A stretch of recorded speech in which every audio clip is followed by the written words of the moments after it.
5 বছর ক্ষমতায় ছিলেন, আপনাদের নির্বাচন দেখি নাই? কিভাবে নির্বাচন করেছেন? নির্বাচন করার পরে আমরা ক্ষমতায় ছিলেন না, ক্ষমতায় যাওয়ার পরে কি করেছেন? বাংলাদেশের দুর্নীতির 5 বার বিশ্ব চ্যাম্পিয়ন আপনারা বানিয়েছেন না? এখন আবার আপনারা কি করেছেন?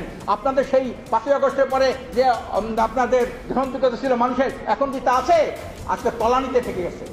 চাঁদাবাজি দখলবাজি থেকে শুরু করে নিজেরা নিজে হত্যা করেন, প্রায় 60-70 জন মানুষ নিজেরা আপনার চাঁদাবাজির জন্য, দখলবাজির জন্য আপনার হত্যা করেছেন। ইউনূস সাহেব হলো ভারতের জন্য সবচেয়ে বড় গলার কাটা। কোনো দল ভারতের গলার কাটা না। তা কিন্তু করে এক লেন্দুক দর্জিকে সরাইছি, আর নূতন যে আসবে সে তাকে আবার লেন্দুক দর্জি বানাবো। এই ইউনূসকে, ডক্টর ইউনূস সাহেবকে সরানোর জন্য নির্বাচনটা জিকির উঠছে। নির্বাচনে দেশের জনগণ, পরিষ্কার অধিকাংশ জনগণ তারা সংস্কার চায় আগে, আওয়ামী লীগের বিচার চায় আগে, তারপরে সংসদ নির্বাচন চায় আগে। অধিকার কেউ কাউকে দেয় না, অধিকার আদায় করে নিতে হয়।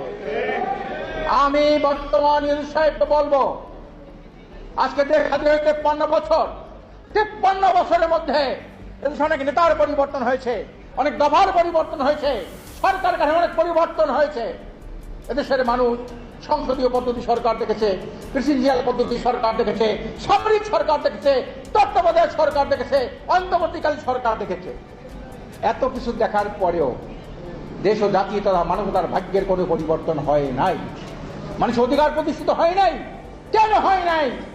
আমি ডক্টর ইউনূস সাহেবকে বলতে চাই, আপনার মতো 10 গুণ যোগ্যতা সম্পন্ন লোক যদি বাংলাদেশে ক্ষমতায় বসে, এই দেশের সুশাসন, ন্যায় বিচার, মানবাধিকার রক্ষা, ভোটাধিকার, ধর্ষণ, ছিনতাই, চাঁদাবাজি কোনোদিন আপনি বন্ধ করতে পারবেন না, যতদিন পর্যন্ত এই ব্রিটিশের রেখে দেওয়া আইন পরিবর্তন করে একমাত্র মানবাধিকারী সর্বকালের সর্বশ্রেষ্ঠ আইন যেটা হলো ইসলামী শরিয়া আইন, এই শরিয়া আইন যতদিন পর্যন্ত এই জমিনে বাস্তবায়ন না হবে, ব্রিটিশের পাশ্চাত্য, আমেরিকার, ভারতের আইনের মাধ্যমে আপনি মানবাধিকার রক্ষা করতে পারবেন না।